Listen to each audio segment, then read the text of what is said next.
Well, good morning. I'm Jaginder Rana. Topic for our discussion today is fire insurance frauds. Fire insurance frauds.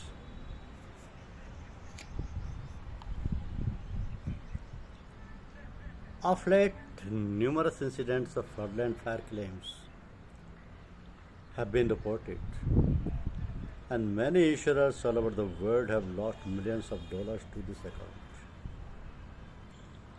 Unfortunately, investigation of fraudulent fire insurance claims are often inadequate or not performed at all. The reasons are simple: shortage of investigators who have been trained in the techniques of fire insurance fraud cases. Evidence of crime is likely to have been destroyed by the fire or by the suppression of the fire. The result is that many fire frauds are declared to have innocent origins when in fact they are deliberately set. Willful and malicious intent is an essential element in proving the offense of fraud. The establishment of a motive adds weight to evidence tending to prove intent. Common motives are crime, concealment, revenge, jealousy, spite, sabotage, intimidation, suicide, excitement, and pyromania. These are the common motives of fire insurance frauds. So, proving the element of intent in building fire can be advanced when the following questions are answered through the inquiries of the investigator.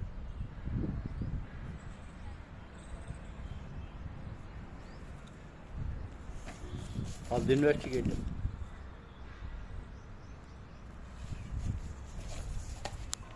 So,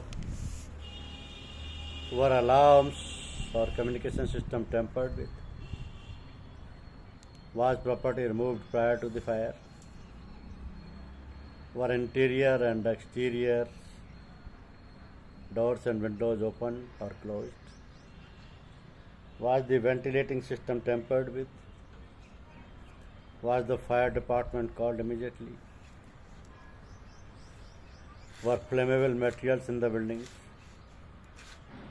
Was internal fire fighting equipment in working conditions? Was there an evidence of tampering?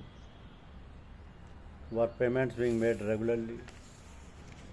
Was the finance company about to repossess the property?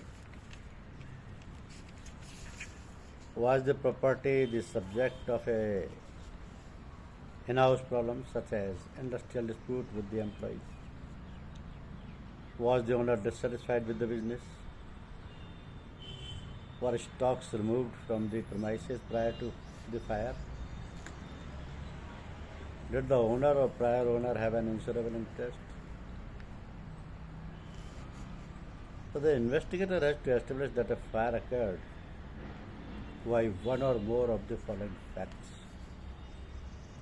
the date and time of the burning, the address or location where burning occurred, official designation, a brief, accurate description of the building, structure, or premises, including the kind of construction material, the age or approximate age, the dimensions or approximate dimensions, the fire station that received the alarm, the time that the fire station received the alarm, the fire apparatus, if any, that attended the fire and the time that the fire apparatus was officially in operation, the time that the fire apparatus was withdrawn from the burning, or the time that the fire department declared the burning extinguished, the official designation of the incident by fire department records. But to establish value and ownership, the investigator has to ascertain and establish that the approximate value of the property, approximate value of the property The insurance coverage on the property or of items and articles of particular value. Data as to loans, mortgagee, liens, loans, and the financial status of the suspect and any action pending or passed against the suspect or against any member of the suspect's family. So the inventory of stock, fixtures, equipments, and other items of the value within the premises and the damage as a result of the fire. The name of the occupant at the time of the fire, and if the dwelling was vacant, the length of time that the premises had remained unoccupied. Alterations or changes made in the building while it was occupied by the last tenant, such as the addition of partition, electric wiring, or stoves. Evidence that any article were removed from the premises or were recently repaired, altered, or adjusted in any way.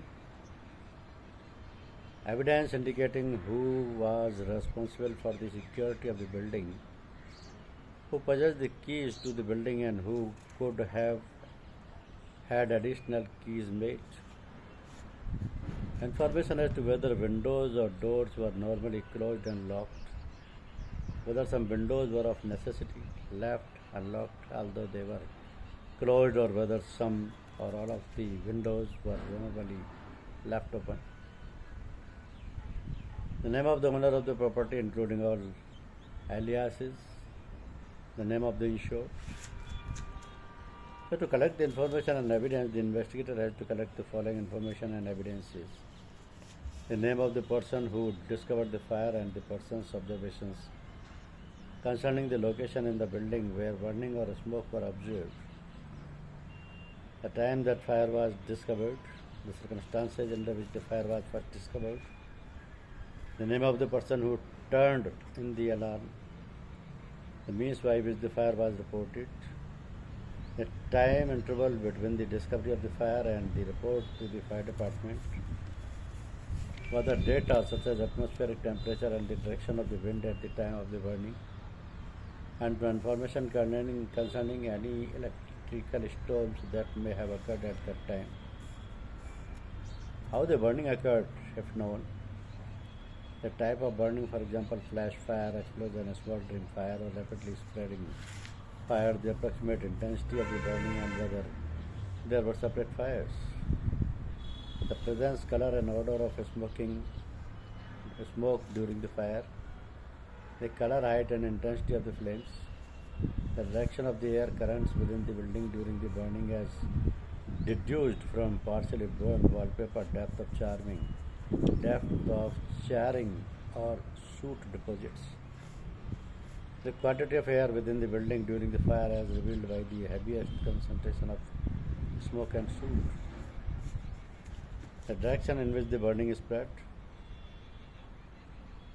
significant noises that were noticed before or during the burning, the name of the person who was in the building at the time of burning or who was in the building last, the area that suffered the greatest damage, the physical evidence discovered, evidence of possible devices or means by which the burning was started, for example, candle, match, timing device, or flammable material, mechanical, electrical, chemical, or combination of the three.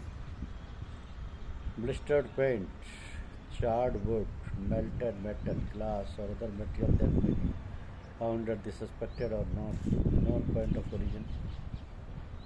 The presence among the debris of the peculiarly colored ashes and clinkers or traces of paraffin, saturated rags, vesture, excess layer, or other fire spreaders. The identification of the material burned, for example, oils of chemicals, laboratory examination of samples of soot, may supply this information.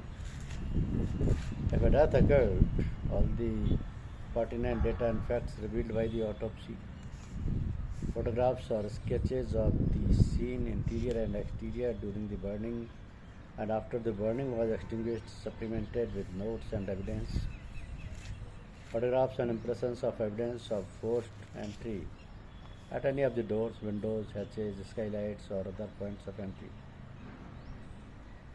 The condition and location of the firefighting equipment such as hoses, extinguishers, full of empty, damaged alarm mechanism and sprinkler systems. Information from inspection of the premises that may have been made prior to the fire. Evidence of the careless storing or placing of the flammable materials such as gasoline, paint, soil, chemicals, lighter, fluid and cleaning fluid. The location and condition of all electric light drops, extensions, appliances and fuses. The conditions of electrical wiring including exposed wiring.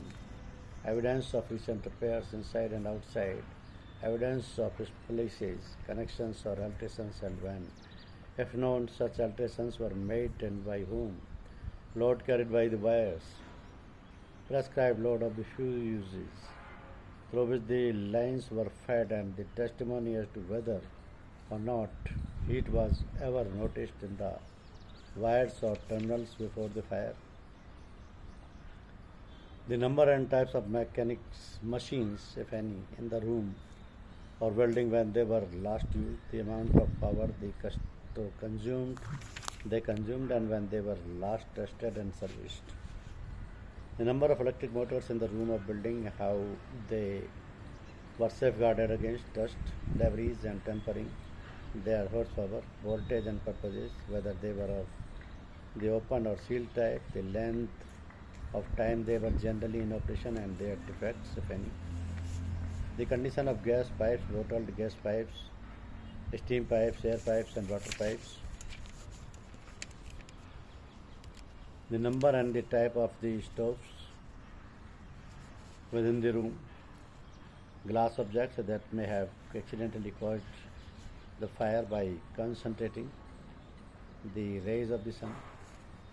The facts pertaining to any suspicious item or devices that may have been found among the debris. The method used to extinguish the burning, for example, water foam and carbon dioxide. So investigator has to decide as to what should be the line of action. Line of action can be of two kinds only.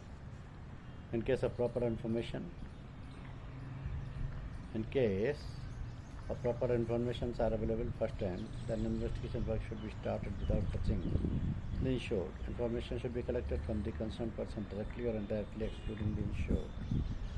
The insured should be contacted in the end after ensuring that he is fixed in such a position that any material information documents will not be altered or damaged.